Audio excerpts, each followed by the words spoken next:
আসসালামু আলাইকুম, welcome to রুকসানাস টুকিটাকি। আমি এখন একটা সেমাই রান্না করব, বাটি সেমাই। সেটাকে আমি আপনাদেরকে দেখাচ্ছি। সেমাইটা ছোট ছোট করে ভেঙে নিয়েছি।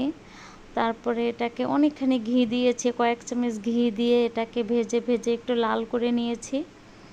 অনেকক্ষণ নাড়তে হয়, ঘিটা দিয়ে নেড়ে চেড়ে একবারে মচমচা করে ফেলছি। এখন আমি দিচ্ছি কনডেন্স মিল্ক। কনডেন্স মিল্কটা মানে যতক্ষণে এটা জমাট বাঁধা না হবে অতক্ষণে আমরা এটাকে নেড়ে চেড়ে জমাট বেঁধে নিব। অনেকটা আমি ঢেলে ঢেলে দিচ্ছি আর নেড়ে চেড়ে নিচ্ছি যেন এটা জমাট বেঁধে একটা মানে শক্ত হয়ে যায়। বাটি স্টাইলে যেভাবে আমরা শেপ তৈরি করি না কেন সেই শেপে যেন থাকে, সেভাবে একটু শক্ত হয়ে যাবে, আঠালো আঠালো হয়ে যাবে। তারপরে আমরা এটা তুলে ফেলবো। এখন সেভাবে হয়ে গেছে বানানো।